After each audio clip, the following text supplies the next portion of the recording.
آقا فرماتے ہیں جو مجھ پر بہت زیادہ درود شریف پڑھے گا اللہ کریم اس کا دل روشن فرما دے گا. رہیں ان کے جلوے، بسیں ان کے جلوے، میرا دل بنے یادگار مدینہ. دل روشن ہو جائے تو اور کیا چاہیے، دل نورانی ہو جائے تو اور کیا چاہیے.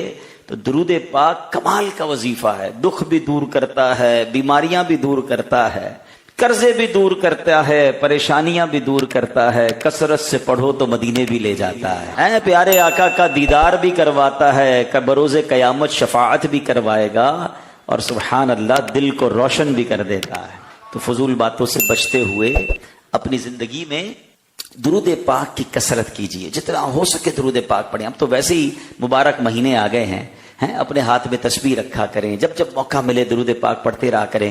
اللہ مجھے بھی اور آپ کو بھی کثرت سے درود پاک پڑھنے کی توفیق عطا فرمائے. یہ بھی خاص رات ہے درود پاک پڑھنے کی، اور جمعے کا دن ویری اسپیشل ڈے. یہ بھی جمعے کا دن بڑا کمال کا دن ہوتا ہے درود پاک پڑھنے کے لیے. بڑی مشہور حدیث ہے، کئی بار سنی ہوگی. حدیث پاک کا مضمون ہے جو جمعہ کے دن 200 بار درود پاک پڑھ لے اس کے 200 برس کے گناہ معاف کر دیے جاتے. تو یہ جب جمعرات کی رات آ جائے کرے نا، تھوڑا سا اپنے آپ کو فری کر لیا کرے کہ بس اب یہ رات اور یہ دن درود پڑھنے ہیں، تلاوت کرنی ہے، نیکی کے کام کرنے ہیں. کیونکہ جمعے کی ایک نیکی 70 نیکیوں کے برابر ہے. تو باقی پورا ہفتہ باقی کام کریں، لیکن نیکیوں والے زیادہ سے زیادہ کام کوشش کریں کہ جمعے کے دن کریں. اللہ مجھے بھی اور آپ کو بھی جمعرات اور جمعہ خوب عبادت میں گزارنے کی توفیق عطا فرمائے. سبحان اللہ. کیسا مہینہ ہے ہمارے ساتھ درمیان اس وقت. انتظار رہتا ہے عاشقان رسول کو. رجب شریف اللہ کا مہینہ ہے، اور عاشق رمضان امیر اہل سنت پتہ ہے رجب کے بارے میں کیا فرماتے ہیں؟ آپ فرماتے ہیں ماہ رجب رمضان المبارک کا پھاٹک ہے. کیونکہ اب رجب میں ہم داخل ہو گئے نا، بس اب رمضان آیا ہی چاہ رہا ہے. گویا رمضان کی آمد کی خوشخبری لے کر رجب آتا ہے. یہ بڑی خوبصورت ایک سیکوینس ہے، بہت پیارا تسلسل ہے کہ رجب تو پھر شعبان اور سبحان اللہ پھر رمضان. اور نبی پاک علیہ الصلوۃ والسلام جب رجب کا مہینہ آتا تو ایک بڑی پیاری دعا پڑھتے تھے. آئیے ہم بھی وہ دعا پڑھ لیتے ہیں. اللہم بارک لنا فی رجب و شعبان و بلغنا رمضان. اے ہائے، ترجمہ کیسا ہے؟ ترجمے سے کے ساتھ بھی دعا کر لو. اے اللہ پاک تو ہمارے لیے رجب اور شعبان میں برکتیں عطا فرما اور ہمیں رمضان تک پہنچا. آمین آمین بجاہ النبی الامین. سبحان اللہ. مشہور مفسر قرآن مفتی احمد یار خان نعیمی رحمۃ اللہ تعالی، یہ جو دعا ہے نا، جو حدیث ہے، اس کی شرح میں کیا فرماتے ہیں؟ کہتے ہیں کہ اس کا مطلب یہ ہے کہ اے اللہ پاک رجب میں ہماری عبادتوں میں برکت دے، شعبان میں خشوع و خضوع عطا کر، اور رمضان کو پانا، اس میں روزے رکھنا، راتوں کو عبادت کرنا نصیب فرما دے. ایکٹیو ہونا ہے اس مہینے میں، عبادت کی طرف آ جانا ہے. یہ 7-8 مہینے جو رمضان کے بعد گزرتے ہیں نا، گرد لگ جاتی ہے، بندہ کوئی مسجد سے دور ہو جاتا ہے، کوئی عبادت سے دور ہو جاتا ہے، دنیاوی کاموں کی گرد لگ جاتی ہے. پھر سے اپنے آپ کو ریفریش کرنا ہے. اور اللہ سے کتنی پیاری دعا ہو رہی ہے کہ ہمارا دل لگا دے مولا، عبادت میں لگا دے، ریاضت میں لگا دے، تلاوت میں لگا دے. کیونکہ پھر اگلا مہینہ کون سا ہے جس میں ہمارے اعمال نامے اللہ کی بارگاہ میں پیش ہونے والے ہیں، ہماری رپورٹ پیش ہونے والے. رمضان سبحان اللہ 3 اشرے ہیں، ایک رحمت کا اشرا ہے، ایک مغفرت کا اشرا ہے، ایک جہنم سے آزادی کا اشرا ہے. مطلب گناہ گاروں کی تو عید آ گئی نا. اللہ کا مہینہ، پھر آقا کا مہینہ، پھر نبی پاک کی امت کا مہینہ. کہ رجب کے صدقے، شعبان کے صدقے، رمضان کے صدقے ہم سب کی مغفرت فرما، ہم پر اپنی رحمتوں کے دروازے کھول دے، ہمارا دل خوب عبادتوں میں لگا دے، ہمارے اوقات میں ایسی برکت دے دے کہ ہم دنیا کی کسی مشکل میں پھنس گئے ہیں، کسی مسئلے میں پھنس گئے ہیں، اللہ اس سے فارغ کر دے. بس ہمارا دل اب ان مبارک مہینوں میں عبادتوں میں لگ جائے، تلاوت میں لگ جائے، درود میں لگ جائے، روزوں میں لگ جائے. سبحان اللہ. یکم رجب، آج پہلی رجب ہم نے گزاری اور اب دوسری شب آ گئی ہے. یہ عالم اسلام کی بہت ہی بلند رتبہ ہستی، بہت اونچے رتبے کے ولی کامل، عالم باعمل حضرت امام حسن بصری رحمت اللہ تعالی کا یوم وصال ہے. یکم رجب کو یوم امام حسن بصری بھی بنایا جاتا ہے. امام حسن بصری کون تھے؟ یہ تابعی بزرگ تھے. تابعی کس کو کہتے ہیں؟ جس نے کسی صحابی کا دیدار کیا ہو یا ان کی صحبت پائی ہو اور ایمان پر ہی ان کا انتقال بھی ہوا ہو. اب سبحان اللہ، روایتوں کے مطابق آپ کو مسلمانوں کے تیسرے خلیفہ حضرت عثمان غنی اور حضرت طلحہ اور دیگر کئی صحابہ کرام علیہ رضوان کی زیارت کا شرف نصیب ہوا. امام حسن بصری کی ولادت مدینہ منورہ میں ہوئی اور فاروق اعظم رضی اللہ تعالیٰ کا دور خلافت تھا جب آپ مدینے میں پیدا ہوئے. اچھا، ولادت کے بعد آپ کو امیر المومنین حضرت عمر کی خدمت میں لایا گیا اور حضرت عمر فاروق رضی اللہ تعالیٰ نے ہی آپ کا نام حسن رکھا تھا. آپ کی والدہ محترمہ مسلمانوں کی امی جان ام سلمہ رضی اللہ تعالیٰ عنہ، ام المومنین ام سلمہ رضی اللہ تعالیٰ کی کنیز تھیں. اور منقول یہ کہ جب آپ کی والدہ کسی کام میں مصروف ہوتی تھی گھر کے کام کاج میں اور آپ روتے تھے تو ام المومنین حضرت ام سلمہ رضی اللہ تعالیٰ عنہ حضرت امام حسن بصری کو اٹھا کر اپنا دودھ پلا دیا کرتی تھی. تو براہ راست خاندان نبوت کا فیضان ہے، پیارے آقا کے گھرانے کا فیضان جو ہے امام حسن بصری رحمۃ اللہ تعالی علیہ کو ملا. اور ایسا فیضان ملا، دودھ کس کا پیا؟ ام المومنین کا. تو آپ کی زبان سے بڑی حکمت والی بڑی کمال کی باتیں جو ہے وہ ادا ہوتی تھی اور سبحان اللہ معرفت الہی کے بلند مقام پر فائز ہو گئے. امام علی بن حسین یعنی امام زین العابدین کو ایک مرتبہ کسی نے امام حسن بصری کا ایک کلام سنایا، ایک جملہ سنایا، آپ کا ایک فرمان سنایا. تو امام زین العابدین کہتے ہیں کہ سبحان اللہ ھذا کلام الصدیق، یہ تو کسی صدیق کی گفتگو ہے. صدیق ولایت کا سب سے اونچا رتبہ ہے. یعنی امام حسن بصری رحمۃ اللہ تعالی ولایت میں صدیقیت کے درجے پر فائز تھے. ولی ہونا ہی بڑی بات ہے مگر ہر ولی صدیق نہیں ہوتا. صدیقیت کا جو درجہ ہے یہ ولایت کا سب سے ٹاپ درجہ ہے. تو امام حسن بصری صدیقیت کے درجے پر فائز تھے. یکم رجب شریف 110 ہجری میں آپ کا وصال ہوا. وصال کے وقت آپ کی عمر مبارک 88 سال تھی. بصرہ میں نماز جمعہ کے بعد آپ کی نماز جنازہ ادا کی گئی جس میں بہت ساری مخلوق نے، بہت سارے لوگوں نے شرکت کی. اب امام حسن بصری رحمۃ اللہ تعالی کا کچھ ذکر کرتے ہیں. بڑوں کی بڑی باتیں ہوتی ہیں نا، گولڈن ورڈز ہوتے ہیں. امام حسن بصری کا ایک بڑا کمال کا واقعہ ہے کہ ایک مرتبہ ایک جنازے میں شریک ہوئے. اچھا، میں اور آپ بھی جنازے میں جاتے ہیں، قبرستان بھی جاتے ہیں. بعض اوقات فارمیلٹی کے لیے جاتے ہیں کہ یار جانا پڑے گا، نہیں جائیں گے تو رشتہ دار ناراض ہو جائیں گے، منہ دکھانا پڑے گا. بزرگان دین اور اللہ والے اس لیے نہیں جاتے تھے، وہ عبرت حاصل کرتے تھے. ثواب کی نیت بھی ہوتی تھی اور اپنے لیے عبرت حاصل کرتے تھے.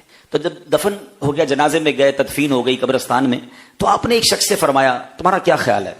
فرماتے ہیں آپ کا کیا خیال ہے جو بندہ ابھی قبر میں گیا ہے کیا یہ دنیا میں واپس آنے اور واپس آ کر بہت زیادہ نیکیاں کرنے، نیک اعمال کرنے اور اپنے گناہوں سے توبہ کرنے کی خواہش نہیں رکھتا ہوگا؟ تو شخص نے کہا بالکل، مرنے کے بعد تو یہ چاہ رہا ہوگا کہ دوبارہ واپس آ جاؤں، خوب اور نیکیاں کر لوں، گناہ سے توبہ کر لوں، ہیں اللہ کو راضی کر لوں. تو امام حسن بصری نے فرمایا پھر ہمارا کیا حال ہے؟ ہم تو موجود ہیں نا دنیا میں، وہ تو چلا گیا، اس کو تمنا ہے. ہم تو دنیا میں سانسیں لے رہے ہیں، ہم کیوں نہیں کر لیتے یہ کام؟ ہم اللہ کو راضی کر لیں، ہم توبہ کر لیں، ہم خوب نیکیاں کر لیں. اللہ اکبر، اتنی خوبصورت پریکٹیکل آپ نے مثال دی. اور پھر آپ یہ کہتے ہوئے اس قبرستان سے چلے کہ اگر دل زندہ ہو تو ان جنازوں سے بڑھ کر کیا نصیحت ہوگی. یقین جانیں میں کہتا ہوں جنازے سے بڑھ کر نصیحت ہی کوئی اور نہیں. ہمارے درمیان ہوتا ہے بندہ، اور ایسی مثالیں لوگ کہتے ہیں یار صبح ہم ساتھ تھے، دوپہر کا کھانا ہم نے ساتھ کھایا، رات تو ہم ساتھ تھے یار، اور اگلے دن وہ قبر میں ہوتا ہے. گھنٹوں کے اندر ہمارے ساتھ جیتا جاگتا انسان جو ہے وہ قبر میں اتر جاتا ہے اور اکیلا تنہا اپنی قبر میں اب زندگی قیامت تک کے لیے رہتا ہے. کبھی سوچا آپ نے ایسا ہی میرے اور آپ کے ساتھ ہوگا؟ صرف فرق پتہ ہے کیا ہے؟ ہم اسی بات کو اپنے اوپر امپلیمنٹ نہیں کر رہے ہوتے. حالانکہ اگر غور سے دیکھیں نا، جہاں کفن بکتا ہے، کبھی غور کیجئے گا، جب کفن مثال کے طور پہ اگر کھارادر کے اس ایریا میں یا کہیں بھی کوئی کفن کی دکان ہوگی نا، تو آج جو وہ کفن بیچنے والا کفن تیار کر رہا ہوگا نا، تھیلی میں پیک کر رہا ہوگا یا کاٹ رہا ہوگا یا لپیٹ رہا ہوگا، یہ اس بندے کا کفن پیک کر رہا ہے جو بندہ آج دنیا میں زندہ ہے. اب غور کیجئے، کیونکہ کسی نے کل مرنا ہے جس کا کفن آج پیک ہو رہا ہے. آپ غور کریں، ہم میں سے کسی کا کفن ہو سکتا ہے آج دکان والا تیار کر رہا، مجھے اور آپ کو نہیں پتا. قبرستان میں عموماً ہر وقت قبریں کھود کے تیار رکھی جاتی ہیں. ایسا ہی نا 2-3 قبریں گورکن ریڈی رکھتے ہیں. آج قبرستان میں جو قبر کھودی گئی ہے نا جس کی بھی، وہ بندہ ابھی زندہ ہے. اب غور کر رہے ہیں، کسی نے مرنا ہے جس کا کفن بھی تیار ہے، جس کی قبر بھی تیار ہے، اور اس کو پتہ ہی نہیں ہے. وہ گھوم رہا ہے، وہ پھر رہا ہے، وہ مزے کر رہا ہے. اگر تو نیک ہے پھر تو ٹھیک ہے، لیکن اگر گناہوں میں غرق ہوا ہے تو اسے پتہ ہی نہیں کہ آج کی رات کہاں گزرنی ہے، کل کی رات کہاں گزرنی ہے. شاعر لکھتے ہیں نا، وہ ہے عیش و عشرت کا کوئی محل بھی، جہاں طاق میں ہر گھڑی ہو اجل بھی، بس اب اپنے اس جہل سے تو نکل بھی، یہ جینے کا اپنے انداز بدل بھی، جگہ جی لگانے کی دنیا نہیں ہے، یہ عبرت کی جا ہے تماشا نہیں. ہمیں پتہ ہی نہیں کب دنیا سے چلے جائیں گے. اے میرے پیارے اسلامی بھائیو، قرآن کریم میں اللہ کریم کیا ارشاد فرماتا ہے کہ مجرم، یہ جو امام حسن بصری نے کہا نا، جو دنیا سے چلا جاتا ہے وہ تمنا کرتا ہے کہ پھر آ جاؤں، پھر موقع ملے، پھر عبادت کروں، اللہ کو راضی کر لوں. یہ آپ نے ویسے ہی بات نہیں کی، اللہ قرآن میں فرماتا، پارہ 21 سورہ سجدہ آیت نمبر 12 مجرم کیا کہیں گے اللہ کی بارگاہ میں؟ فرجعنا نعمل صالحا، تو ہمیں واپس بھیج دے تاکہ نیک کام کریں. یہ کون کہہ رہا ہے؟ جو مر گیا ہے، دنیا سے چلے گئے ہیں، کہ کاش ایک بار پھر دنیا میں جانا نصیب ہو جائے. اب تو ساری زندگی نیکیوں میں گزاریں گے، نیکیوں میں دن رات صرف کریں گے، ایک بھی گناہ نہیں کریں گے، مگر اب پچھتائے کیا ہوت جب چڑیا چگ گئی کھیت. مرنے کے بعد کیوں خیال آیا ہے؟ کیونکہ پتہ کیا ہوگا ایگزیکٹلی معاملہ کیا ہوگا. جب انسان مرتا ہے نا تو مرتے وقت ہی اسے پتہ چل جاتا ہے میرا انجام کیا ہو رہا ہے. کیونکہ جو نیک لوگ ہوتے ہیں اس کی روح قبض کرنے والے فرشتے خوشبوؤں کے ساتھ، بڑے حسین چہروں کے ساتھ آتے ہیں، فرشتے آتے ہیں استقبال کے لیے. اور جس سے اللہ ناراض ہوتا ہے یہ شکل میں، فرشتے آ کر اس کی روح قبض کرتے ہیں، اور پھر قبر میں بھی اس کو اس کے اعمال پتہ چل جاتے ہیں. وہاں سوال و جواب کی سختی اسے پتہ چل جاتی ہے. یہ قبر جو ہے نا، یہ پہلا ہی ٹیسٹ ہے اور سب سے اہم ٹیسٹ ہے. آپ کو پتا ہے حضرت عثمان غنی رضی اللہ تعالیٰ عنہ قطعی جنتی ہے نا. آپ تو ذوالنورین ہیں، پیارے آقا سے کئی بار جنت خریدی ہے، کتنے کمال کی شخصیت ہے. مگر آپ کے کمال کا انداز تھا، آپ کے سامنے جہنم کا ذکر ہوتا، آپ کے سامنے محشر کا ذکر ہوتا، آپ اتنا نہ روتے تھے. مگر کبھی قبر کی بات ہوتی تھی نا، یا قبرستان جاتے بہت روتے تھے، داڑھی آپ کی آنسو سے تر ہو جاتی تھی. تو لوگوں نے کہا حضرت کہ آپ قبر کی بات پر اتنا کیوں روتے ہیں، قبرستان میں کیوں اتنا آپ کی آنکھوں میں آنسو آ جاتے ہیں؟ کیا کمال کی بات فرمائی. فرماتے یہی پہلی منزل ہے، جس کی یہ کامیاب ہو گئی اس کی اگلی منزلیں بھی کامیاب ہو جائیں گی. جو ادھر ہی مارا گیا، جو ادھر ہی پھنس گیا، وہ آگے کیسے کامیاب ہوگا؟ تو یہاں ایک کوشچن ہے، ہم سب ہر بندہ اپنے آپ سے سوال کرے. میں پہلے ایک سوال کرتا ہوں، پھر اس کے بعد ایک اور سوال کرتا ہوں. پہلے ایک سوال یہ کر لیتے ہیں آپس میں کہ ہم میں کوئی ہے جس کو پتا ہے میں نے کب مرنا ہے؟ کسی کو بھی نہیں پتا. اچھا، کوئی ہے جس کو یہ پتا ہے کہ جناب میں کئی سال زندہ رہوں گا؟ ہمیں تو یہ بھی نہیں پتا کہ کل جمعے کی نماز ہم مسجد میں آ کے پڑھ پائیں گے، یا کل جمعے کے بعد ہم میں سے کسی کا جنازہ ہونا ہے. کسی کو نہیں پتا نا. تو جب پتا نہیں ہے تو اٹ مینز میں آج بھی مر سکتا ہوں. ٹھیک ہے نا، اس کا مطلب تو میں آج بھی مر سکتا ہوں نا. اب سوال ہے کہ اگر میں آج قبر میں جاؤں گا، مر گیا، تو میری قبر جنت کا باغ بنے گی یا دوزخ کا گھڑا بنے گی؟ ہاں، یہ بات یاد رکھیے گا.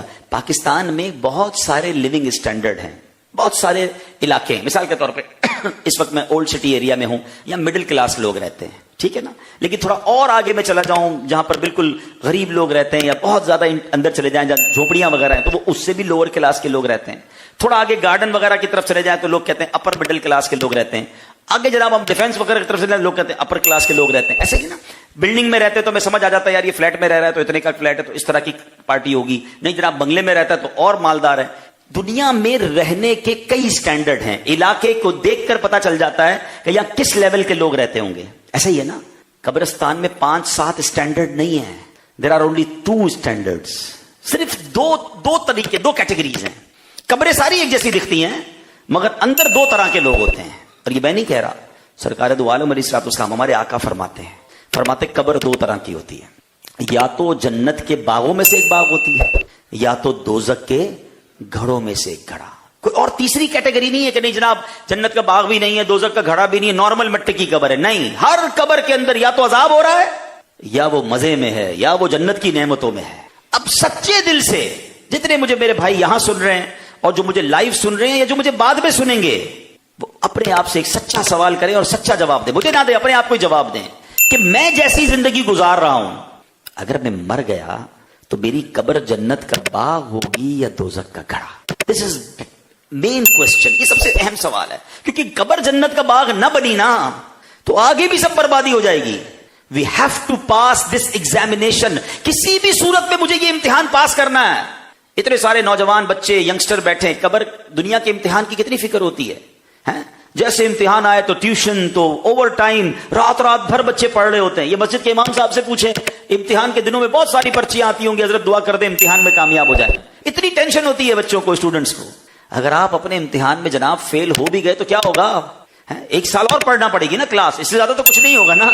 جس کلاس کو 1 سال صرف پڑھنے کا تکلیف اٹھانی، اس کی اتنی فکر. مگر ایک امتحان ایسا ہے کہ اگر وہ فیل ہو گئے نا، کوئی سپلیمنٹری پیپر نہیں ہوگا، کوئی دوبارہ چانس نہیں ملے گا، اور 1 سال کے لیے فیل نہیں ہوگے، قیامت تک کے لیے عذاب بھگتنا پڑے گا. ہم نہیں ہیں اس قابل. پلیز ان بچوں کے ان اسٹوڈنٹ تقریباً سب نے اسٹوڈنٹ لائف دیکھی ہے نا, اپنے اسٹوڈنٹ لائف کے امتحان کے بارے میں غور کر لو یار, کہ جب دنیا کے امتحان کے لیے اتنی فکر ہے تو قبر کی فکر کیوں نہیں کرتا میں, ادھر بھی تو امتحان ہوگا. اور ایک امیزنگ کمپیریزن آپ کو بیان کرتا ہوں, دنیا کے امتحان کا سوال پتا چل جائے اس کی کوششیں ہو رہی ہوتی ہیں, 5 year paper, 10 years paper, guess paper ہیں, لوگ الٹی سیدھی سورسیں لگا کر پیپر آؤٹ کرنے کی کوشش کرتے ہیں. قبر کے امتحان کا پیپر پہلے ہی آؤٹ ہے. پہلے 3 سوال بتا دیے نبی پاک نے کہ صرف 3 سوال ہونے ہیں. من ربک, ما دینک, ما کنت تقول فی حق ھذا الرجل.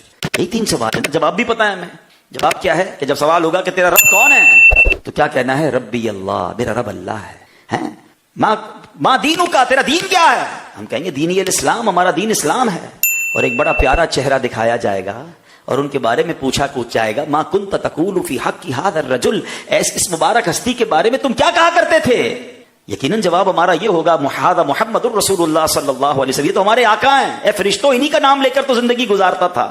لیکن کمال یہ ہے کہ سوال بھی پتا ہے, جواب بھی پتا ہے, مگر علماء کہتے ہیں اس دن جواب وہی دے سکے گا جس سے رب راضی ہوگا. جو اللہ کو ناراض کر کے یا خدا نہ خواستہ ایمان ہی گوا کر قبر میں گیا ہوگا تو وہ کہے گا, ہائے ہاتھا لا ادری, ہائے افسوس میں کچھ نہیں جانتا. بتاؤ اس امتحان کی کتنی فکر ہونی چاہیے کہ وہ پیپر میرا پاس ہونا چاہیے. اچھا ایک اور امیزنگ بات, ایک اور عجیب بات, دنیا کے پیپر کی ڈیٹ آپ کو پتا ہے, فروری میں ہوگا, مارچ میں ہوگا, جون میں ہوگا, 12 تاریخ کو یہ والا پیپر ہوگا, 15 تاریخ کو یہ والا پیپر ہوگا, سب آپ کو کیا کہتے ہیں وہ ٹائم ٹیبل سب بتا دیا جاتا ہے. قبر کا امتحان کب ہوگا ہم میں سے کسی کو نہیں پتا. میرا آج رات بھی ہو سکتا ہے, آپ کا آج رات بھی ہو سکتا ہے. یہ کیسا امتحان ہے جس کی تیاری کا الگ سے ٹائم نہیں ملے گا. اس کا عقل مندی کا تقاضا پتہ ہے کیا ہے, کہ میں روز تیاری کر کے ریڈی رہوں. سونے والے رب کو سجدہ کر کے سو, سونے والے رب کو سجدہ کر کے سو. کیا خبر اٹھے نہ اٹھے صبح کو, کیا خبر تیری صبح ہو نہیں اور ہو صبح تو زیر زمین. ہمیں کیا معلوم آج قبر کا امتحان کل ہو سکتا ہے, تو ریڈی رہنا ہے. ایک اور کمال کا کمپیریزن, دنیا کا امتحان دو تو کئی مہینوں بعد رزلٹ آتا ہے, کئی دنوں بعد رزلٹ آتا ہے. آپ کو پتا ہے قبر کے امتحان کا رزلٹ کیسے آئے گا؟ ادھر جواب دے گا بندہ اور ادھر جنت کی کھڑکی کھل جائے گی. جیسے ہی صحیح جواب ہو گئے نا, جنت کی کھڑکی کھل جائے گی, قبر نور مصطفیٰ سے جگمگا دی جائے گی, جنتی کفن بنا دیا جائے گا. اور کتنی بڑی ہو جائے گی.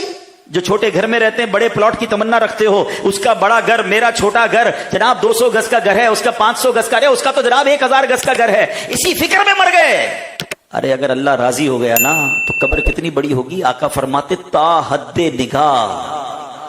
انڈرسٹینڈ کرتے ہو تا حد نگاہ؟ کبھی سمندر کے کنارے پہ کھڑے ہو کے دیکھا کرو, اور کبھی بڑے لمبے سے میدان کے کونے پہ کھڑے رہو, آنکھیں کئی کلومیٹر دور تک دیکھ لیتی ہیں. جدھر تک نظر جائے گی قبر اتنی وسیع ہو جائے گی. یوں رزلٹ آئے گا صحیح جواب دینے والوں کا. اور جس نے جواب نہ دیا ٹائم نہیں لگے گا, اسی وقت اس کی قبر میں آگ بھڑکا دی جائے گی, جہنم کی کھڑکی کھول دی جائے گی. بے نمازی کو آقا فرماتے قبر ایسے دبائے گی, انگلیوں کا اشارہ کر کے فرمایا کہ اس کی پسلیاں ایک دوسرے میں پیوست ہو جائیں گی. ہے کوئی ہم میں سے یہ عذاب سہنے والا؟ آج ادھر اتنا بڑا اجتماع ہو رہا ہے, اللہ نہ کرے کوئی سانپ, کوئی بچھو, کوئی چوہا ہی آ جائے, بگدڑ مچ جائے گی. لیکن بگدڑ جب مچے گی کہ ہمارے پیر ہم اٹھ کے بھاگ سکتے ہیں نا, مردہ تو اٹھ کے بھاگ بھی نہیں سکے گا, اور اس کے جسم پر سانپ اور بچھو آ جائیں گے. اور کیسے عذاب کے یہ جانور ہوں گے, یہ کیڑے ہوں گے, کیسے برداشت ہوں گے. پلیز باقی ساری باتیں ثانوی ہیں کہ گھر ہے کہ نہیں, تو پیسے ہے کہ نہیں, ترقی ہے کہ نہیں, ویزا ہے کہ نہیں, اور سہولت ہے کہ نہیں, گاڑی کب ملے گی, تو بنگلہ کب ملے گی, سب چیزیں بعد میں. یار قبر میں تو اکیلے جانا ہے, کوئی بچانے والا بھی نہیں ہوگا. مجھے ایک بات بتائیں, دنیا کی ہر سہولت ہو آپ کے پاس اور قبر میں کیڑے انتظار کر رہے ہوں, کیا کرنا ہے ان سہولتوں کا؟ اگر حلال کما کر اللہ کو راضی کر کے تھوڑے پر بھی راضی رہ گیا تو انشاءاللہ اگر قبر جنت کا باغ بننی ہے تو وہ نہ ختم ہونے والی زندگی ہے نا. ہزاروں سال, پتہ نہیں کتنے سال قبر میں رہنا ہے, پھر جا کر کب قبر کے بعد محشر, اور انشاءاللہ قبر روشن ہوگی تو محشر میں بھی آسانی ہو جائے گی. اور جنت میں چلے گئے تو دیر از نو اینڈ. جنت میں جو چلا گیا نا, قبر کی تو چلے زندگی ایک لمیٹڈ ہے حشر کے دن تک, مگر جو جنت میں گیا قرآن کہتا ہے ہم فیہا خالدون, ہمیشہ ہمیشہ ہمیشہ جنت میں رہیں. نہ موت آئے گی, نہ بڑھاپا آئے گا, نہ کمزوری آئے گی. تو ہمیں زیادہ فکر کس کی کرنی چاہیے؟ کاش یہ رجب کا مہینہ ہمارے دلوں میں فکر آخرت پیدا کر دے. تو آج انشاءاللہ ہم اپنے بیان میں یہ سمجھنے کی کوشش کریں گے کہ ہم نے کچھ چیزوں میں جلدی کرنی ہے. ایک مائنڈ سیٹ بن جاتا ہے کہ جناب جلدی کا کام شیطان. بالکل ٹھیک ہے, دنیا کے معاملات میں جلدی کا کام شیطان کا ہے. سوچ بچار کے, تدبر کے ساتھ, سمجھ بوجھ کے فیصلے کرنے چاہیے. مگر آخرت کے معاملات میں جلدی کرنی چاہیے, توبہ کے معاملات میں جلدی کرنی چاہیے اور اس کی فکر کرنی چاہیے. آج میں کچھ آپ کو واقعات اور حدیثیں سناتا ہوں. پہلے بڑی کمال کی جو ہے نا جملہ سنیے. امام حسن بصری رحمۃ اللہ تعالی علیہ فرماتے ہیں, میں نے کہا نا ان کے الفاظ بڑے گولڈن ورڈ ہیں, اور کیوں نہ ہو ان کی زبان کیوں اثر والی نہ ہو. ام المومنین حضرت ام سلمہ رضی اللہ تعالیٰ عنہا کا جنہوں نے دودھ پیا ہو, ان کی زبان کی فصاحت کا عالم کیا ہوگا. سنو, آپ فرماتے ہیں تمہاری زندگی کیا ہے. Look at the beautiful way to describe. کیا کہتے ہیں؟ تمہاری زندگی کیا ہے؟ یہی سانس ہی تو ہے. اگر رک جائیں تو تمہارے ان اعمال کا سلسلہ بھی ختم ہو جائے جن سے تم اللہ پاک کا قرب حاصل کرتے ہو. اللہ پاک اس شخص پر رحم فرمائے جس نے اپنا جائزہ لیا اور اپنے گناہوں پر چند آنسو بہائے. یہ کہنے کے بعد آپ نے قرآن کریم کی ایک آیت تلاوت کی. 16 نمبر پارہ ہے, سورہ مریم ہے, آیت نمبر 84. اللہ فرماتا ہے انما نعد لهم عدا. آسان ترجمہ قرآن کنز العرفان, ہم تو ان کے لیے گنتی کر رہے ہیں. یہ سانسیں کیا ہیں؟ یہ گنتی ہے. جس دن گنتی پوری ہوئی اس دن زندگی ختم. اس سے مراد کیا ہے؟ سانس. اور آخری عدد جان کا نکلنا ہے, پھر گھر والوں سے جدائی ہے اور قبر میں داخل ہونے کی آخری گھڑی ہے. اے میرے پیارے اسلامی بھائیوں, بڑی کمال کا ایک شعر میں نے پڑھا کہ یہ جو سانس کیا چیز ہے, اگر یہ سانس آ گئی تو زندگی ہے, اور سانس رک گئی تو بندہ دنیا سے چلا جاتا ہے. کاش یہ بات ہمیں سمجھ آ جائے. حضرت ابو بکر صدیق رضی اللہ عنہ کا فرمان سنیں. بڑوں کی بڑی باتیں ہیں نا, سنیں. کہاں ہیں وہ لوگ, کہاں ہیں وہ خوبصورت چہرے والے جو اپنی جوانیوں پر اترایا کرتے تھے؟ کہاں ہیں وہ بادشاہ جنہوں نے شہر بنائے اور مضبوط دیواروں کے ذریعے ان کو محفوظ کیا؟ کہاں ہیں وہ سپہ سالار, وہ کمانڈر جو میدان جنگ میں کامیابیاں سمیٹا کرتے تھے؟ وقت انہیں زمین میں گاڑ چکا ہے. اب وہ قبر کے تنگ اور اندھیرے گھڑے میں جا پڑے ہیں. جلدی کرو, جلدی کرو. ابو بکر صدیق فرماتے ہیں ان کاموں میں کیا کرنا ہے؟ جلدی کرنی ہے. کہتے جلدی کرو, جلدی کرو, پھر نجات ہے, پھر نجات ہے. مگر آج ہمارا لائف اسٹائل کیا ہے؟ یہی تجھ کو دھن ہے رہوں سب سے بالا, وہ زینت نرالی اور فیشن نرالا, جیا کرتا ہے کیا یوں ہی مرنے والا. مرنا ہے نا, تو مرنے والا بھی ایسے جیتا ہے کہ ایک ہی دھن ہے. جیا کرتا ہے کیا یوں ہی مرنے والا, تجھے حسن ظاہر نے دھوکے میں ڈالا, جگہ جی لگانے کی دنیا نہیں ہے, یہ عبرت کی جا ہے تماشا نہیں ہے. اچھا, ایک اور بڑی کمال کی حدیث ہے. نبی پاک علیہ الصلوۃ والسلام فرماتے ہیں, جس کا مضمون ہے ہر مرنے والا افسوس کرتا ہے. پوچھا گیا حضور گناہگار افسوس کرتا ہے, یہ تو سمجھ آیا, نیک آدمی کیوں افسوس کرے گا؟ مرنے والے تو نیک بھی ہوں گے, گناہگار بھی ہوں گے. تو نبی پاک علیہ الصلوۃ والسلام نے فرمایا اگر نیک ہوتا ہے تو افسوس کرتا ہے کاش اور نیکیاں کر لیتا, اور نیک اعمال کر لیتا, جو فضول باتیں کی تھیں, جو وقت ضائع کیا تھا. کیونکہ مرنے کے بعد تو اس کو اجر مل رہا ہوگا نا, ایک سبحان اللہ پر ایک جنت کا درخت مل رہا ہوگا, ایک یاسین شریف پر 10 قرآن پاک کا ثواب مل رہا ہوگا, کلمہ پاک پڑھنے پر نیکیوں کے انبار مل رہے ہوں گے, نمازیں پڑھنے پر ہر سجدے پر وہ نیکیاں دیکھ رہا ہوگا. تو اسے یاد آئے گا کہ وہ جو میں پوری رات چائے کے ہوٹل پر بیٹھ کر دوستوں سے گپ شپ کرتا تھا, وہ جو فضول باتوں میں وقت ضائع کرتا تھا, اور نیکیاں کر لیتا, اور نعمتیں ملتی. اور گناہگار کیوں افسوس کر رہا ہوگا کہ جب وہ گناہوں کے عذاب دیکھے گا, اسے مار پڑے گی, پنشمنٹ ہوگی, تو وہ کہے گا کاش میں گناہ ہی نہ کرتا.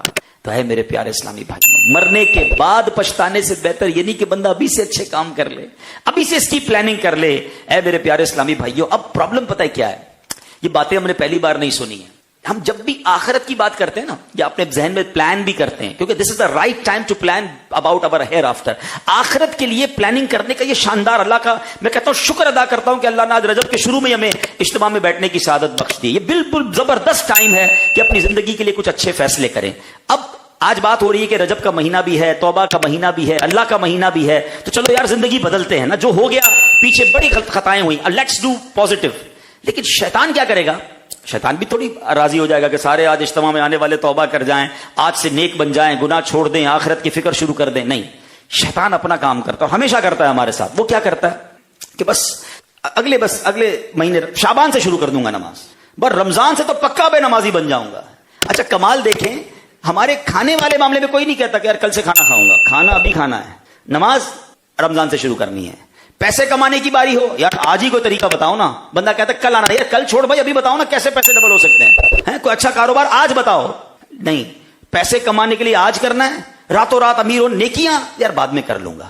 باہر ملک کا ویزا لگانے کا کوئی بتائے, نیا کاروبار بتائے, بندہ کہتا ہے بھائی کل نہیں, آج نہیں, ابھی بتاؤ.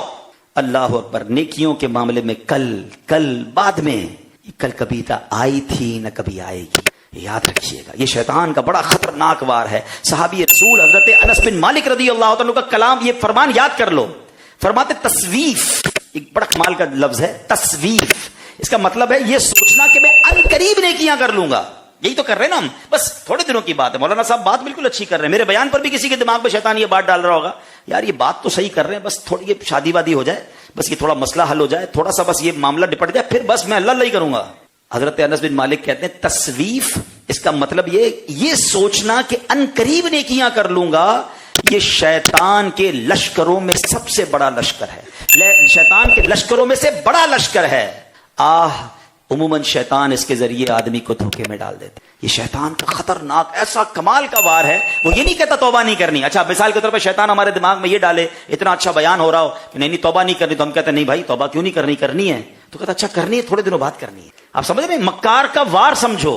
وہ ہمیں توبہ سے دور نہیں کرتا, بس تھوڑی سی نیت کو آگے بڑھا دیتا ہے.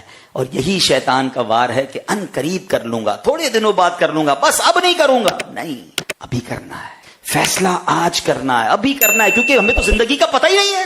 اب سنیے جہنم میں کیا ہوگا. حضرت عبداللہ ابن مبارک فرماتے رحمت اللہ تعالی, مجھے یہ بات پہنچی ہے کہ اکثر جہنمیوں کی یہ پکار ہوگی, اف لسوفا, اف لسوفا, یعنی تف ہے ان قریب پر, تف ہے ان قریب پر. مطلب یہ کہ ہم دنیا میں یہی کہتے رہے کہ کل کر لوں گا, کل کر لوں گا, ان قریب کر لوں گا. میرے اس انداز پر تف ہے, افسوس ہے, اور اسی انداز نے ہمیں نیک اعمال سے دور کر دیا. بہت بڑی تعداد جو ہے وہ یہی کر رہی ہے. بس تھوڑے دنوں کی بات ہے. حضرت آپ صحیح کہہ رہے ہیں, بس نماز شروع کر دوں گا, اگلے ہفتے سے شروع کر دوں گا, اگلے جمعے سے شروع کر دوں گا, فلاں حرام کام تھوڑے دنوں بعد چھوڑ دوں گا, بس کاروبار سیٹ ہو جائے پھر سود چھوڑ دوں گا, رشوت لیتا ہوں, رشوت دیتا ہوں, بس ایک گھر بن رہا ہے, گھر پورا ہو جائے پھر چھوڑ دوں گا.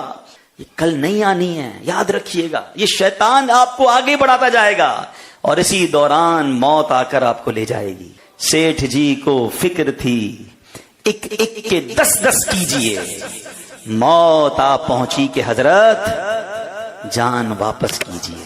ایسا ہی ہوتا ہے, انسان پلاننگ کر رہا ہے. کئی لوگ قبر میں پہنچ جاتے ہیں اور اسی آسرے پہ قبر میں چلے جاتے ہیں کہ بس شراب تو پی رہا ہوں مگر تھوڑے دنوں میں چھوڑ دوں گا, بس یار تھوڑے دنوں کی بات ہے, جوا چھوڑ دوں گا. وہ تھوڑے دن آتے ہی نہیں ہیں, بلکہ گناہ میں اور بندہ پکا ہوتا چلا جاتا ہے. یہ ڈیسیشن لینا ہوتا ہے, یہ فیصلہ لینا ہوتا ہے, اور اس میں جلدی کرنی چاہیے. یہ وہ کام ہے جس میں جلدی کرنی ہے, جو ہم جلدی نہیں کر رہے.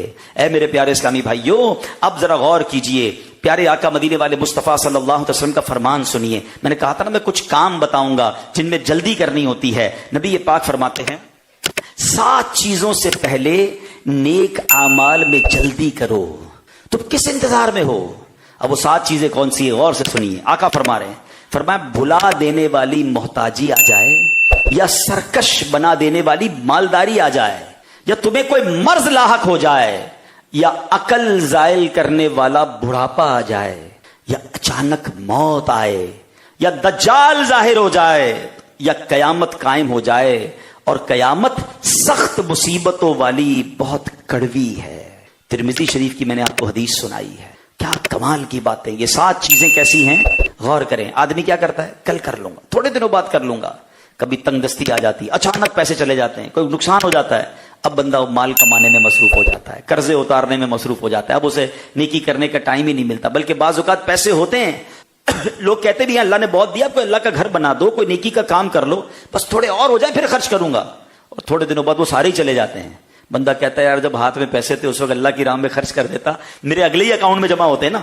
میں اور آپ اللہ کی راہ میں خرچ کرتے ہیں, وہ کہاں جاتے ہیں, ہمارے ہی اکاؤنٹ میں جمع ہو جاتے ہیں جو آخرت میں ملنے ہیں. ادھر ہاتھ سے سارے چلے گئے, سارا زیرو ہو گیا, ادھر بھی جمع نہیں ہوا. تو مالداری فقیری سے پہلے, محتاجی سے پہلے کر لو توبہ, آخرت کی تیاری کر لو. آقا فرما رہے ہیں. پھر فرمایا کہ کبھی کبھی مال بہت آ جاتا ہے اور بندہ اس کی دیکھ بھال میں ہی لگ جاتا ہے, مال بھی بعض لوگوں کے لیے آزمائش بن جاتا ہے. غریب تھے تو ٹھیک تھے, پیسے والے ہوئے تو ٹینشنیں آ گئی ہیں, اغوا کرنے کا ڈر ہے, مال کوئی دبا کے بیٹھا ہے, اس کی ٹینشن میں بیمار ہو گئے. تو بعض لوگوں کے لیے ایسی مالداری جو سرکش بنا دے, اللہ اس سے بھی ہمیں محفوظ فرمائے. پھر فرمایا تمہیں کوئی مرض لاحق ہو جائے, بندہ بالکل صحت مند ہوتا ہے, نیکیاں نہیں کرتا, گناہ کیے جا رہا ہے, اور پھر ایسا لاغر ہو جاتا ہے کہ پھر کھڑے ہو کے نماز بھی نہیں پڑھ سکتا, ایسی بیماری آ جاتی ہے کہ پھر تلاوت بھی نہیں کر سکتا, پھر سوچتا ہے کاش وہ جب صحت تھی تو اس میں عبادت کرتا نا. ہم غور نہیں کرتے. پھر فرمایا کہ اب سجدہ کرنے کی بھی طاقت نہیں, اور کچھ کہتے ہیں کل کروں گا, اور اچانک موت آ جاتی ہے. تو خدا را یہ باتیں یاد رکھنے والی ہیں کہ توبہ میں جلدی کرنا ہے. اللہ نے زندگی دی ہے, زندگی سے فائدہ اٹھائیں. صحت دی ہے, صحت سے فائدہ اٹھائیں. اللہ نے مالداری دی ہے, مالداری سے فائدہ اٹھائیں. اللہ نے اگر جوانی دی ہے تو اس سے فائدہ اٹھائیں. آزاد سلامت ہے نا. اب پوچھے کئی ایسے بزرگ ہیں, ابھی رمضان آئے گا, ہم نے ایسے لوگ دیکھے رو رہے ہوتے ہیں کہ آج ہمت ہوتی ہم بھی روزے رکھتے, ہم بھی کھڑے ہو کے تراویح پڑھتے ہیں, کیونکہ وہ عبادت گزار تھے, ان کو عبادت یاد آ رہی ہے. اور آج میرے آپ کے پیر سلامت ہیں, پھر بھی کئی لوگ ہیں جو نمازیں نہیں پڑھ رہے, صحت ہے پھر بھی روزے نہیں رکھتے. تو اس بار ایسا نہیں کریں گے انشاءاللہ. ہم ان تینوں مہینوں کو ایسی اپنی زندگی کی خوبصورت عادت بنائیں گے کہ باقی زندگی بھی نیکیوں میں گزاریں گے انشاءاللہ.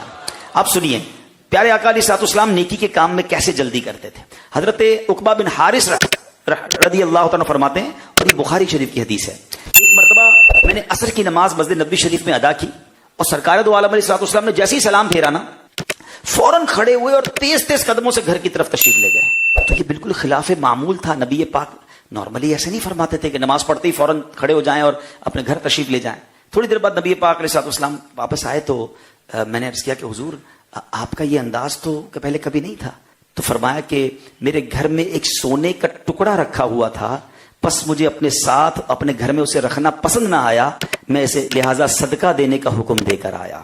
اللہ اکبر. دو باتیں اس میں سے سیکھنے کو ملی کہ صحابہ کرام نبی پاک کے ایک ایک عمل کو کتنا غور سے دیکھتے تھے کہ پیارے آقا علیہ الصلوۃ والسلام نے یہ کام پہلے تو کبھی نہیں کیا تھا, اچانک نبی پاک نماز کے بعد کھڑے ہو کے چلے گئے. اسی طرح ایک اور جگہ پیارے آقا مسکرائے تو صحابہ نے کہا حضور ایسے موقع پر تو آپ نہیں مسکراتے, مسکرانے کی وجہ کیا ہے. آپ سوچیں نبی پاک کی ایک ایک ادا کو کتنا نوٹ کرتے تھے صحابہ کرام, کتنا نبی پاک سے والہانہ پیار کرتے تھے. اللہ صحابہ کرام کے بازارات پر کروڑوں رحمتوں کی بارش نازل فرمائے. یہ ان کی مہربانی ہے کہ آج ہمیں نبی پاک کے سارے واقعات مل رہے ہیں کہ آقا مسکراتے کہتے تھے کیسے تھے, گفتگو کیسے فرماتے تھے, مبارک چلنا کیسا تھا, کھانا کیسا تھا, لباس کیسا تھا, ایچ اینڈ ایوری تھنگ صحابہ کرام دیکھتے تھے, نوٹ کرتے تھے, اور ہم تک یہ ساری باتیں پہنچی. سبحان اللہ. جبھی تو دل سے ہم کہتے ہیں ہر صحابی نبی, ہر صحابی نبی. لیکن اس حدیث سے ایک اور بات سیکھنے کو کیا ملی کہ نبی پاک نماز پڑھ لیتے, نماز کے بعد سکون سے تشریف فرما رہتے, بعد میں جا کر اپنے گھر والوں کو کہہ دیتے کہ صدقہ دے دو. نہیں, نبی پاک نے نیکی میں جلدی فرمائی, اور یہ ہم سب کے لیے سبق ہے. پیارے آقا تو سبحان اللہ ان کے صدقے ہمیں نیتیں ملتی ہیں, مگر ہماری تربیت کیا ہے کہ نیکی کا ارادہ کر لیا, اب اس پہ جلدی کریں. اب کیا کہتے ہیں یار کر لیں گے نا, یہ ہمارے مسجدوں میں بھی بڑا ہوتا ہے. امام صاحب نے کوئی اعلان کیا, مسجد کے لیے کوئی چندے کی ضرورت ہے, کوئی صاحب کھڑے ہوئے, نیت بھی لکھوا دی, اب بندے کو ڈھونڈتے رہو. بھائی وہ کدھر گیا نیت کرنے والا, کہا تھا پنکھے لگا دوں گا, کولر لگا دوں گا, مسجد کے لیے چندہ دوں گا, بندہ ہی نہیں ملتا. اور ملتا ہے تو پھر وہ جوتے کی سوارا ہوتا ہے, بعد میں آنا. نہیں, اگر آپ نے دیکھیں یہ کیا ہو رہا ہے, یہ شیطان آپ کو ڈیلے کروا رہا ہے, کیونکہ آپ نے نیت کر لی ہے. آپ صدقہ دے دیں گے تو آپ کو اجر ملنا شروع ہو جائے گا. جب بھی کسی نیکی کی نیت کرے نا کہ میں یہ کروں گا, بس کر گزرے تاکہ چینج نہ ہو جائے دل. ایک بزرگ کے بارے میں آتا ہے, واش روم میں گئے, واش روم میں جاتے پھر باہر آ گئے, فراغت نہیں ہوئی, پہلے ہی باہر آ گئے, اور اپنی ایک چادر ایک غلام کو عطا فرمائی, پھر واش روم میں گئے. تو لوگوں نے کہا حضرت آپ واش روم سے فارغ ہو کر سکون سے پھر چادر عطا فرما دیتے اگر آپ نے نیت کی تھی کسی غلام کو چادر دینے کی. فرمایا جب میں جا رہا تھا نا میری نیت ہوئی کہ یار یہ غلام ہے, میری چادر ہے, میں اس کو تحفے میں دوں گا, لیکن میں نے سوچا اگر میں واش روم میں گیا کیا پتا میرا دماغ بدل جائے, دل بدل جائے. تو میں نے کہا نہیں, دیر نہیں کرنی چاہیے, میں پہلے باہر آیا, یہ نیکی کی, اس کے بعد اپنے کام سے گیا. تو یہ وہ باتیں ہیں جو اللہ والوں سے سیکھنی ہے ہمیں. ہماری اچھا اس کی اگر یہ بات غلط ہے تو خود اپنے آپ سے سوال کریں, ایسی کتنی نیتیں ہوگی جو ہم نے کی ہوں گی مگر عمل نہیں کر سکے. کیوں نہیں کر سکے؟ جس وقت نیت کی تھی آپ پکے تھے, آپ سچے تھے, آپ نے واقعی کہا تھا کہ جناب میں یہ کام کروں گا, میں تلاوت کروں گا, میں اتنے درود پڑھوں گا, میں قافلے میں جاؤں گا, میں اجتماع میں آؤں گا. جس وقت نارملی ہم نیت کرتے ہیں 80-90% ہم پکے ہوتے ہیں, مگر اس میں سے 10% پر بھی عمل نہیں ہو رہا, کسی کا شاید 15% پر بھی عمل نہیں ہو رہا. کیوں؟ ہم اس کو ڈیلے کرتے ہیں, اور شیطان کہتا ہے بعد میں کر لیں گے, بالکل جائیں گے قافلے میں. لیکن اس میں لہو باب من خیر, جس کے لیے بھلائی کا دروازہ کھول دیا جائے, فلینتزہ, تو اسے چاہیے کہ لپک کر اس بھلائی کے دروازے میں داخل ہو جائے. فَإِنَّهُ لَا يَدْرِي مَتَى يُغْلَقُ عَلَيْهِ, کیونکہ وہ نہیں جانتا کہ یہ دروازہ اس کے لیے کب بند ہو جائے گا. یہ کمال کی بات ہے نا, ہمیں موقع ملتا ہے, چانس ملتا ہے. اس کا مطلب پتہ کیا ہوا کہ مجھے مثال کے طور پہ کوئی نیکی کرنے کا موقع ملا, اس کا مطلب اللہ نے میرے لیے کوئی بھلائی کا دروازہ کھولا ہے. لپک کے داخل ہو جاؤ. حدیث پاک میں کیا فرمایا, بس داخل ہو جاؤ اس میں. آپ کو لگتا ہے علاقے میں کوئی مسجد بن رہی ہے, کوئی مدرسہ بن رہا ہے, آپ کو لگتا ہے تھوڑے پیسے بھی ہیں اور نیت بھی بن رہی ہے کہ یار اس میں حصہ ملا دوں, ابھی دروازہ کھلا ہوا ہے تمہارے سامنے, لپک کر داخل ہو جاؤ, دیر مت کرو, یہ اللہ کی راہ میں خرچ کر بیٹھو, اندر داخل ہو جاؤ, پھر دیکھو یہ برکتیں مل جائیں گی. ورنہ ہو سکتا ہے یہ بھلائی کا دروازہ بند ہو جائے. کبھی قافلے کی نیت ہو رہی ہے, کبھی قرآن پڑھنے کی نیت ہو رہی ہے, کبھی تہجد اجتماع کی نیت ہو رہی ہے, کبھی کسی غریب کی ہیلپ کرنے کی نیت ہو رہی ہے, کبھی کسی رشتہ دار کے ساتھ اچھا کرنے کا ذہن بن رہا ہے. ارے بس نیکی کا ذہن بنے نا. حدیث دوبارہ سن لو, یقین کریں میں نے بھی آج پہلی بار یہ حدیث پڑھی, ایمان تازہ ہو گیا. الفاظ کیسے نبی پاک کے, آقا فرماتے ہیں کہ جس کے لیے بھلائی کا دروازہ کھول دیا جائے تو اسے چاہیے کہ لپک کر بھلائی کے اس دروازے میں داخل ہو جائے, کیونکہ وہ نہیں جانتا کہ یہ دروازہ اس کے لیے کب بند کر دیا جائے. کئی لوگوں کے لیے دروازے بند ہو گئے ہیں, موقع ملے تھے. اب یہاں میں ایک اور پیرائے میں بھی بات کر لیتا ہوں. چلیں, دعوت اسلامی کی کئی ذمہ دار بھی مجھے سن رہے ہیں, بعد میں سنیں گے, اسلامی بہنیں بھی سنیں گی. ہمیں بعض اوقات موقع ملتا ہے کوئی ذمہ داری کا, ہیں آپ درس کے نگران بن جائیں, آپ قافلے کی ذمہ داری لے لیں, آپ ذرا ذیلی نگران بن جائیں, آپ علاقے کی فلاں ذمہ داری لے لیں, آپ فلاں شعبے کے اندر آ جائیں. یہ سوچ لیا کرو. یہ جو کہتے ہیں نا نہیں بھائی ذمہ داری نہیں لینی, کام نہیں کرنا, بعد میں پھر افسوس بھی ہوتا ہے کہ یار مجھے تو موقع ملا تھا اتنی بڑی نیکی کرنے کا. یہ بھلائی کا دروازہ کھلا ہے تمہارے لیے, لپک کے داخل ہو جاؤ. کیا پتا کتنی نیکیاں میرے لیے, کتنے انبار نیکیوں کے وہاں موجود ہوں. اور واللہ دعوت اسلامی کا کام نصیب والے کرتے ہیں کہ میں نے دیکھا ہے دنیا میں کہیں شاید یہ موقع نہیں ہوگا کہ دعوت اسلامی میں جتنی نیکیاں ملٹی پلائی کرنے کا ہمیں موقع ملتا ہے. یار ایک درس دیتے نہ جانے کتنے لوگ سنتے ہیں, ایک بیان کرے نہ جانے کوئی ایک نمازی بن گیا, ہمارے لیے صدقہ جاریہ ہو جائے گا. کتابیں, رسائل, مدنی چینل, سوشل میڈیا, کسی کو مدنی چینل دکھانے والا بنا دو, جب تک دیکھتا رہے گا آپ کی نیکیوں کا انبار. اور اس چینل کو دیکھ کر جو عمل کرے گا سب آپ کو ثواب ملے گا. اگر غور کرتے جائیں تو دعوت اسلامی کا کام کرنے کی برکت سے نیکیوں کا میٹر جاری ہو جاتا ہے. مگر کچھ لوگوں کو موقع ملتا ہے, وہ کہتے ہیں نہیں جناب میرے پاس ٹائم نہیں ہے, میں ذمہ داری نہیں لیتا, ذمہ داری لوں گا تو جواب دینا پڑے گا. یہ حدیث یاد رکھنا کہ نیکیوں کا بھلائی کا دروازہ کھولا جاتا ہے. آئے ہائے, اللہ کرے آج کے بعد یہ ذہن بن جائے, حضرت عثمان غنی والا وہ ذہن بن جائے. انہوں نے تو سنا تھا نا کہ آقا نے کسی کو کہا ہے کنواں دے دو, جنت میں کنواں لے لو. نبی پاک نے حضرت عثمان غنی کو نہیں کہا تھا, مگر آپ نے سنا, آپ پہنچ گئے پیارے آقا علیہ الصلوۃ والسلام کے پاس. کہتے جو آفر حضور انہیں کی ہے کیا میرے لیے بھی ہے؟ اگر میں کنواں خرید کر وقف کر دوں مجھے بھی جنت پہ کنواں ملے گا. آقا علیہ الصلوۃ والسلام فرماتے ہیں عثمان تمہیں بھی ملے گا. اللہ اکبر, قطعی جنتی ہیں. نبی پاک کی 2 صاحبزادیاں جن کے نکاح میں آئی ہوں, جو ذوالنورین ہوں, کتنی نیکیاں ہیں, مگر لپک کے بھلائی کے دروازے میں صحابہ داخل ہوتے تھے. کنواں خریدا, مسلمانوں کے لیے وقف کیا اور نبی پاک سے جنت کا کنواں لے لیا. کاش میرا اور آپ کا ذہن بن جائے کہ جب نیکی کا موقع ملے سستی نہیں کرنی ہے, لپک لینا ہے. آج دنیا میں لوگ کیا کرتے ہیں, یار فلاں چانس آیا ہے, آئٹم پکڑ لو ریٹ بڑھ جائیں گے, بکنگ کروا لو پیسے مل جائیں گے, فلاں چیز ٹائم پہ خرید لو مہنگی ہو جائے گی. لوگ فصل اترنے کے بعد کوئی فصل لے کے رکھ لیتا ہے, بعد میں مہنگی ہوگی تو بیچوں گا. فلاں پلاٹ بک کر لو جناب اپارٹمنٹ, بعد میں مہنگا ہو جائے گا. کتنی ایسی آئٹمیں ہیں کہ جب اس کی بکنگ آتی ہے لوگ لائن لگا کے خریدتے ہیں. لپک کر دنیا کے لیے تو جاتے ہو. آج رجب کے پہلے شروع میں یہ نیت کر لو انشاءاللہ کہ اب نیکی کا کوئی بھی موقع ملے گا انشاءاللہ میں نے چھوڑنا نہیں ہے, آگے بڑھ کے اسے حاصل کر لینا. اللہ کرے بس یہ ذہن میرا بھی بن جائے, یہ آپ کا بھی بن جائے. سرکار دو عالم علیہ الصلوۃ والسلام کا فرمان سن لو, اطمینان ہر چیز میں ہے. یہ شیطان ہے نا, وہ کہتا ہے یار آرام آرام سے, اتنی جلدی کیا ہے. اچھا وہ دنیا کے کاموں میں ہمیں جلدی کروا رہا ہوتا ہے, آخرت کے کام میں انتظار کروا رہا ہوتا ہے. جلدی کا کام شیطان کا ہے. سنو حدیث پاک, آقا فرماتے اطمینان ہر چیز میں ہے سوائے آخرت کے کام میں. آخرت کے کام میں جلدی کرنی ہے. ہاں اب میں آپ کو اپنے بیان کو اختتام کی طرف لاتے ہوئے ایک واقعہ اور ایک حدیث سناتا ہوں, ٹھیک ہے. پھر امیر اہل سنت کا مبارک ہو رجب کے لیے ایک بڑا پیارا مکتوب بھی آیا ہے. انشاءاللہ آپ کو مکتوب عطار بھی میں نے سنانا ہے انشاءاللہ. حدیث سنیے, بلکہ سوری بزرگان دین کا فرمان, بڑا کمال کا فرمان ہے. وہ فرماتے ہیں اگرچہ جلد بازی شیطانی عمل ہے لیکن 6 کاموں میں جلدی ضروری ہے.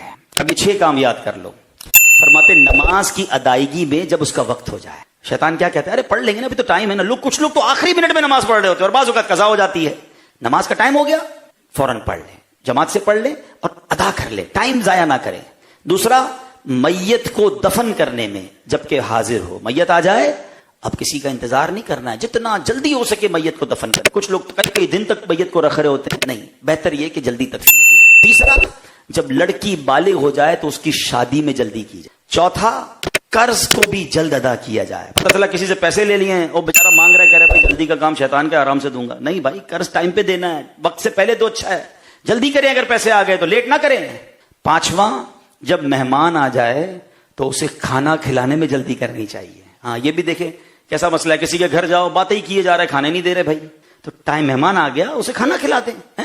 مجھے وہ چٹکلا یاد آیا، ایک صاحب کسی کے گھر گئے تو وہ باتیں ہی کیے جا رہے، اس بیچارے کو بھوک لگی ہے، بلایا کھانے پہ تھا، اور طبیعت کیسی ہے، کیا حال ہے، لمبی چل رہی، بولا ابھی آئے گا کھانا، ابھی آئے، کھانا ہی نہیں آ رہا. جب بہت دیر ہو گئی تو میزبان کہتے ہیں حضرت یہ بتائیں آپ کو کون سی خوشبو پسند ہے؟ تو کہتے ہیں مجھے کھانے کی خوشبو بڑی پسند. ٹھیک ہے، وہ سمجھ گیا کہ یار یہ بیچارہ اتنی دیر سے بھوکا بیٹھا ہے. تو اب یہ مہمان آ جائے تو اس کو کھانے میں جلدی کرنی چاہیے. اور اسی طرح جب گناہ کا ارتکاب ہو جائے تو توبہ میں جلدی کرنی چاہیے. گناہ ہو گیا فوراً توبہ، انتظار نہیں کہ جمعے کو توبہ کروں گا بعد میں اجتماع میں کروں گا، نہیں، فوراً توبہ کر لے. کیا پتا توبہ سے پہلے ہی مر جاؤں. تو 6 باتیں یاد رکھنی ہے.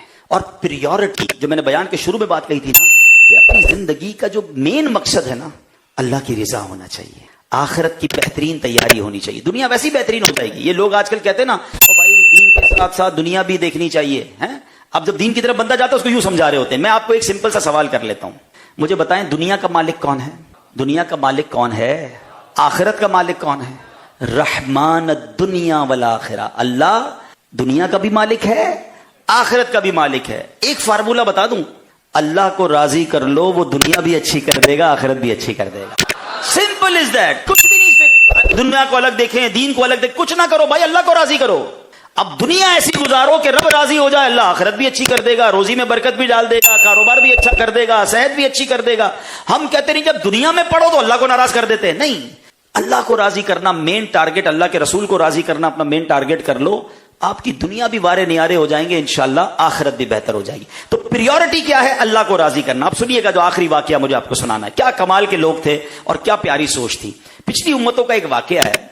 بنی اسرائیل میں 2 میاں بیوی تھے، دونوں بڑے نیک تھے اور بڑے عبادت گزار تھے. اللہ پاک نے اس وقت کے نبی علیہ السلام کے ذریعے ان کو پیغام بھیجا کہ تمہیں جوانی یا بڑھاپے میں مالداری عطا کی جائے گی، فیصلہ تم کر لو کہ جوانی میں پیسے چاہیے یا بڑھاپے میں چاہیے.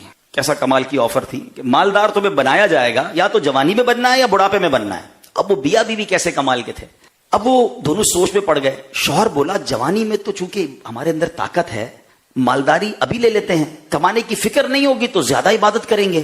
بیوی بولی نہیں، عبادت کی اصل عمر تو جوانی ہے، ہم پہلے خوب جوانی میں عبادت کر لیتے ہیں، بڑھاپے میں مالدار بن جاتے ہیں. کیونکہ بڑھاپے میں جو ہے نا عبادت اتنی ہو نہیں پائے گی، تو بڑھاپے میں کیا ہوگا کہ مال کمانے کی ہرس بھی نہیں ہوگی، زیادہ مال کی فکر بھی نہیں ہوگی، تو بڑھاپے میں بھی عبادت کر لیں گے، وہاں بھی عبادت کو ڈسٹرب نہیں کرے گا ہمارا مال. دونوں کی سوچ کیا تھی کہ پیسے نہیں چاہیے، عبادت کہیں ہماری ڈسٹرب نہ ہو جائے. پوائنٹ سمجھ رہے ہیں؟ یہ نہیں سوچ رہے کہ پیسے آئیں گے تو انجوائے کیسے کریں گے، خریدیں گے کیا. کہتے ہیں جوانی میں آ جائیں گے پیسے تو پیسے ہی سنبھالیں گے تو عبادت کب کریں گے.